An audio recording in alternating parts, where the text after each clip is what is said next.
Hey, how's it going? It's Nick here, and side project for the day, I gotta fix up some Brayers. So here, I have 3 Brayers. One is a new Brayer that's gone sticky. Another one is a Brayer that was not cleaned very well and now has turned into an hourglass kind of shape. The edges have swelled up, so it doesn't lay down ink very evenly anymore. And the last one, I think a student just kind of like rolled it up in ink or maybe like some sort of acrylic paint and just left it on there, and mineral spirits will not take it off. It's kind of like baked on there. So we'll see if I can get these fixed up. So first, let's talk about the sticky Brayer.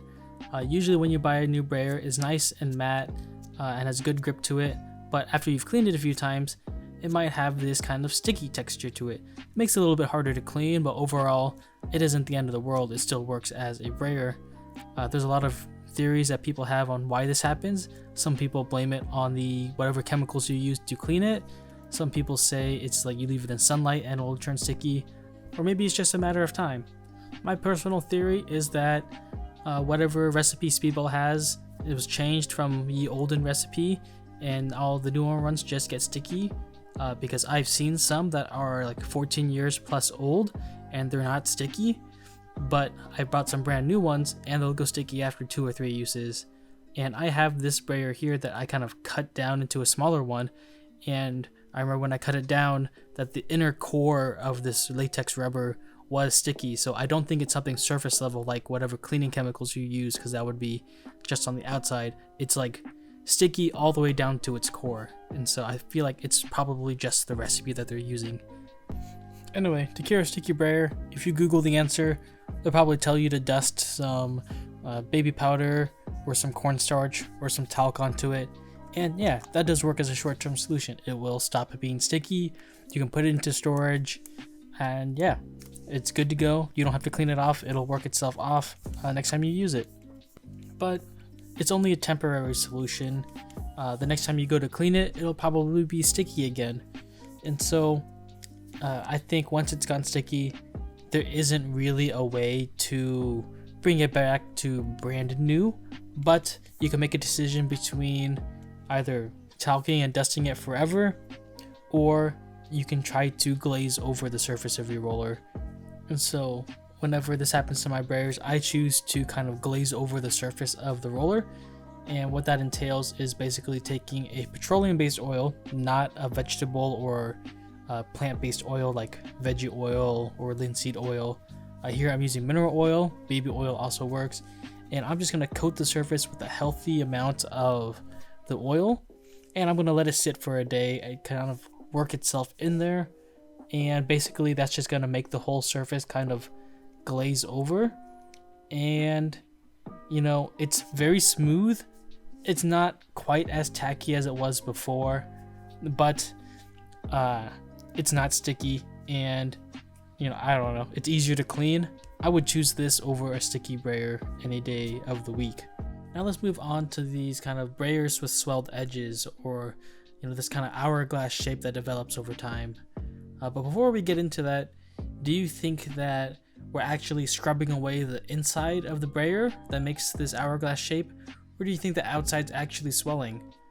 You know, I had this thought and I didn't actually know which one it was, and so I decided to measure a few Brayers, and you can see here there's a brand new Brayer, and a lot of the ones that I brought brand new kind of had about 30.4, 30.6 millimeters in diameter throughout, and all of the old ones with hourglass shaped also had around like 30.4, 30.6 in the center. The outsides were swelled up to like 31.4, 31.6. And so it is in fact the outside swelling to be larger than the inside. So why is this even bad? Well, you know, if you're inking, you know, it can kind of make it so that the edges get more pressure than the center, and it leads to uneven inking. And so sometimes you get inking patterns like this where you kind of just get the edges to be inked up. And you don't really get much coverage in the center part of it. So what am I going to do? Well, I'm going to put it in a drill and grind down the edges. So to do that, I'm going to go ahead and get some sandpaper. Here I've got 400 grit sandpaper, and I'm going to stick it down to the table. You could just tape it down to the table or glue it to a piece of wood, I've got some palette tape, basically some double-sided tape, and I'm just going to use that to stick it down to the table just so it doesn't slide around on me. Next, I'm going to get a drill with a chuck, and I'm going to go ahead and stick that tiny little end of the brayer into the chuck. I'm not going to have much to grab onto, but try to grab as much as you can. Usually I don't take it out of the handle, mostly because once I've taken it off, I find it so hard to put it back onto the handle. I don't know what it is, but it's just so tough to kind of close that handle back up. So I don't want to kind of stretch it open. And so I'm going to lock it in there, and then I'm going to set the drill to the faster setting, and I'm basically just going to sand it as fast as I can across the surface of the sandpaper.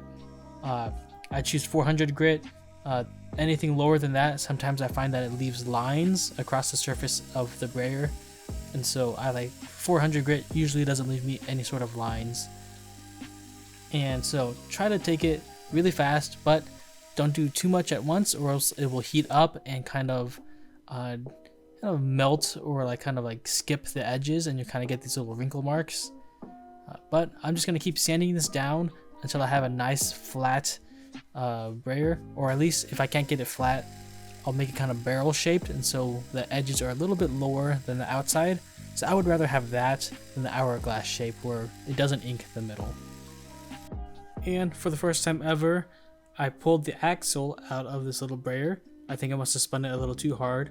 To be honest, I thought it was one solid rod all the way through, but it looks like here that each little axle is just like a little spike that kind of gets inserted through, and then friction fits itself in there. Crazy. Anyway, I'm gonna let that cool down before I start grinding again. I think it got a little too hot and then slipped out. Anyway, I went a little too hot and heavy with this brayer. You can see that the edges started to get these little wrinkles in them. I think it got a little too hot from all of that grinding. Also, it's less dense because it has swelled. And as a subsequent, it forms these little wrinkle patterns, which kind of show up when you're inking, but if you make so many passes while you're inking, you'll cover them up. But if you want to make them a little bit less, pronounced, you can kind of do a little hand sanding and just kind of slowly just kind of sand it a little bit smoother. But now when we take this brayer and we ink it back up, here, instead of getting 2 lines on the outside and nothing in the middle, here we get a lot more coverage in the middle. And this one, I did make the outsides a little bit barrel shaped, they're a little bit recessed, and so it's kind of like got a little tapered edge kind of look to it. But if you compare it to what we were getting before, with this nothing in the middle, I would take this up any day of the week. So why do these brayers swell in the first place? Well, I'm pretty sure it boils down to just improper cleaning of the brayer. That's why you kind of see it happen most often in spaces like schools where there are beginner printmakers learning how to print. A lot of beginners or students or people in a rush just clean like this, where they kind of scrub the middle of it, because cleaning the edges, well, then your hand slips off the edge and then you kind of have to like lift it and bring it back up. And so usually people just kind of like scrub back and forth, and it's like the easiest thing to do, but it doesn't thoroughly give the edges the attention and detail that they really need. And so usually there is just a little bit of ink left on just the edges, and once or twice, not too bad. But when this happens every single time they get printed, sometimes used once or twice a day, it starts to add up. And so that little bit of plant-based oil on the outside of the latex starts to kind of mix in with the latex and kind of push apart that polymer chain, kind of make it swell. Actually, there's a lot of documentation on the swelling of latex from natural oils, and a lot of that research actually comes from studying the effect of oils on condoms, which are also made of latex. Since these speedball brayers are made of latex, kind of same principles apply to them, and that's how I kind of got to the bottom of this problem. And if you're a teacher, just make sure you emphasize the importance of cleaning the ends of your brayers. I know they're not going to listen, but yell at them a few times to do it. Cleaning your brayer thoroughly every single time will make it so that it lasts a really long time. And make sure you keep wiping it until you see no ink at all on the towel that you're wiping with. And so you can see here, I've pretty much gotten everything off. completely clean brayer. And for comparison, here's this brayer that I've had for 6 years now. It did go sticky, but keeping it clean and consistently cleaning it, you can see that the edges has not swollen at all. And this is, my primary small speedball brayer. Nice, perfectly flat, and even if I roll it in ink, you can see that it's got a nice even coverage.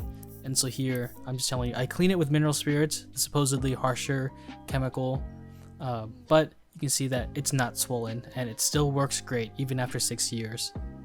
You just have to make sure that you clean it very thoroughly. Lastly, let's go ahead and clean up this really gross sprayer that someone left some ink or some paint on. Currently it's unusable because it doesn't really pick up ink very well when you try to use it for printmaking, and it just has a very rough surface texture, and so it doesn't lay down ink very well, and so currently it's completely unusable. I've tried mineral spirits, doesn't quite clean it off. It's been on there for too long, and so I'm just gonna try some extreme chemicals. You may have heard to not use acetone on your brayers, and that is true, but since this brayer is already kind of completely toast, it's worth a try. And here you can see that with some scrubbing, letting the acetone do some work, it is actually removing some of this ink.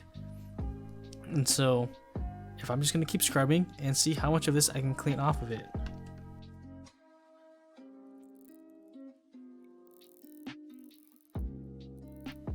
And would you look at that, it's actually cleaning all the way through. And so it will kind of take off really old ink. Of course, this is definitely damaging the latex rubber of it, but let's keep going.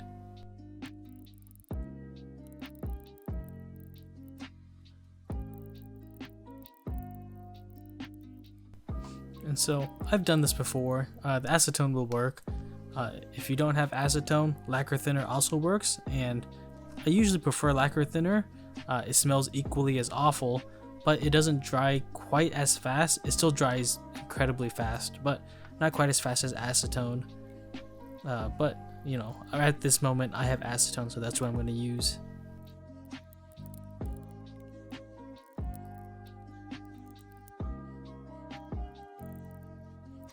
And after an intense amount of scrubbing, you can see that I actually brought this brayer back to life. We can see the rubber actually showing through again, but I was a little over eager and trying to really scrub out this one little spot that just wouldn't come out, and you can see some bad things happening here. You can see that in this one particular spot that I was scrubbing a little too hard, that the rubber is starting to dry out and crack on the surface. And so ultimately not great for the longevity of a brayer, but considering that we went from an unusable brayer to one that has some surface cracks, not bad. And so if you roll enough, the surface cracks won't really matter to you, but it's not ideal. So realistically, I would probably stop here and just this is still a good usable brayer now. I don't really need to get every single drop of stain out of the rubber here.